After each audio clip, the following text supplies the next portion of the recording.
All right, here we go. This is my recipe for my swamp wine. Yeah, I got some juice here. I couldn't find cherry juice. I had to get some cranberry black cherry juice. I hope that's gonna be good. I poured it out into another glass. Until about right here. And I got about a cup and a half of sugar. And what I'm gonna do is I'm gonna add that cup and a half of sugar.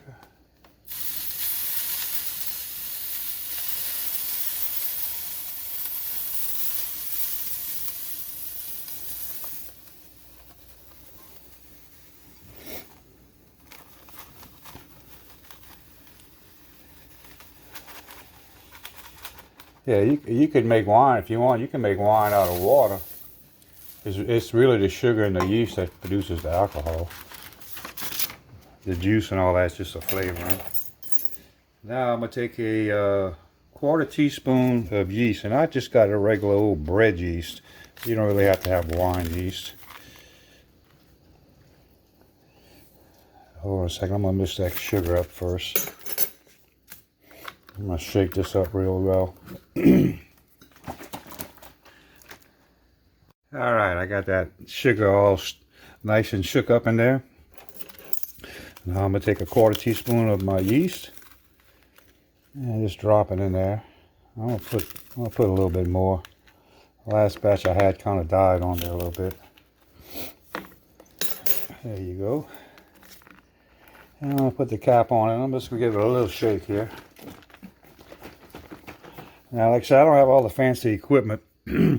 So what I'm going to do, I'm going to find a nice, dark, warm place. And I'm going to take the cap. And you'll see that? And I'm going to put the cap barely on there so it kind of pops up like this. It's going to be like a air bubbler.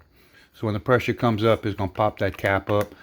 And the cap's going to fall on the top. And it's going to keep the bugs out and keep the oxygen from going in there. And it's going to start forming, I think it's CO2. It's going to stop. But it's going to bubble up now. It's going to have some pressure in there. So, but you don't want to leave that tight on it because you're going to, it'll blow that cap off of there. Well, I'm going to find me a dark spot and probably in a closet where the hot water tank is. And I'm going to leave that there for 30 days. But I'm going to come back in a few days and check on it and give y'all my progress later. All right, here we go, a little update. It's been like 8 days since I started making this swamp wine.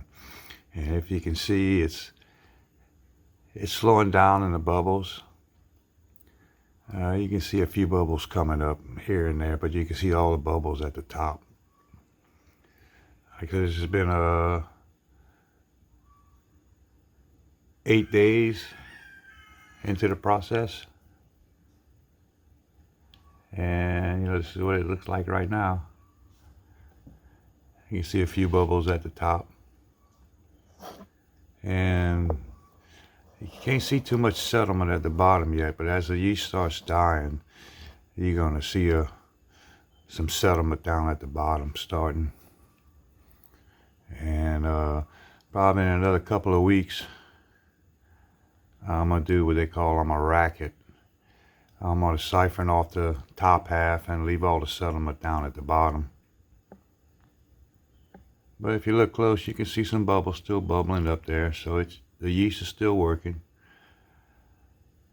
And after, like I say, after about 30 days, or until it stops bubbling, and then I'm going to rack it off or kind of filter it out a little bit, get all the dead yeast that's going to settle to the bottom out of there. And then from there, it's going to be a dry wine because all the sugar is going to be eaten up from the yeast. And after that, what I'm going to do is I'll probably add some more sugar to it to taste. And when that time comes, I'll walk y'all through that. And like I said, I'm no expert on wine making now, so I'm just kind of been experimenting with this. And I learned this from a guy on YouTube, an old man. He's called Paw, and he calls his wines Pawpaw's wine. And since I'm making it myself, I'm calling it Swamp's wine. So I'll come back in another week and give y'all an update. All right, here's an update on my swamp wine. It's been a little over 3 weeks, about 3.5 weeks. The bubbling kind of slowed down a lot, so it's about done. I also took a little straw and took me a little sip of it, and it's right where I want it at. So what I'm gonna do right now, I'm gonna what they call rack it. It's just another name for getting the sediment out the bottom. I don't know if y'all can't really see it, but there's just a light little film at the bottom where the yeast has died off and fell to the bottom. And what I'm doing, I'm just gonna pour it off into another clean jug here, and I'm just gonna pour it real slow. And when I get to the bottom, I'm just gonna have to waste that little bit on the bottom. And then after that, I'm gonna do what they call cold crack it. Another big technical name. Like I said, I'm no pro on all this stuff. But when you cold crack it, you put it in the ice box, and the temperature is gonna bring the temperature down to where it's gonna stop the yeast from continuing eating any sugar that's left in the juice. So I'm gonna start pouring this off real slow, and I'm gonna probably get back to y'all, because let's see if I can do this. I don't want to take up too much of the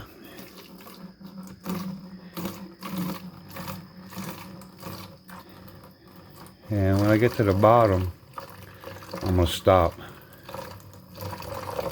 and not get all that dead, try not to get any of that dead yeast back in there. And that yeast, they say it's not gonna kill you. I mean, it's not gonna poison you or anything. You could drink it, but I don't like my wine being all cloudy. And the alcohol content, I couldn't tell you, because I ain't got all those scientific, what they call that, barometer or whatever to stick in there. But they say doing it this way is be between 10 and 12 or 9 and 12% alcohol. Like I said, I don't have no idea what this one is.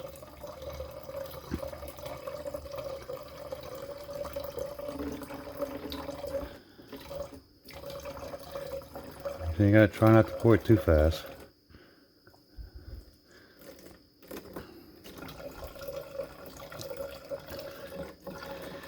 And really pouring it in there, making all those bubbles, adding oxygen to it's not a good thing either, I don't think.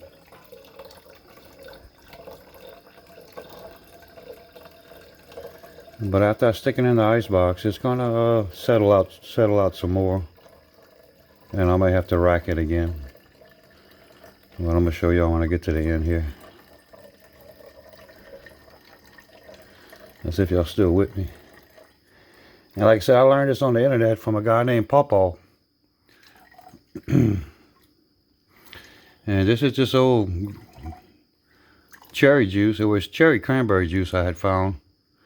And I just added sugar, a cup and a half of sugar, and a teaspoon and a half of baking yeast, regular bread yeast. I'm gonna stop right about there. Y'all can probably see it a little bit. There's a little bit of sediment in there. Kind of hard to see on my.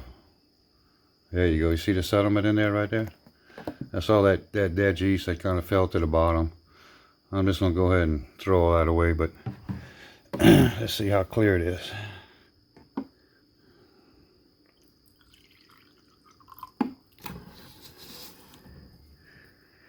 It's pretty damn clear.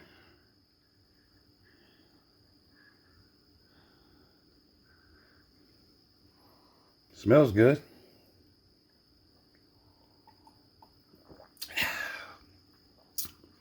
Tastes good. Not too dry. Not too sweet. If it was too dry and you don't like a dry wine, what you'd have to do is add a little bit more sugar until you brought it up to your taste.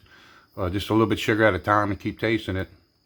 That's what I had to do with the first batch. The first batch, it was really, really dry. So I had to add a little bit more sugar to it. But the yeast eats up most of the sugar, so you don't have to worry about all that sugar. But there you have it. Some swamp wine, man. Just in time for New Year's. Later.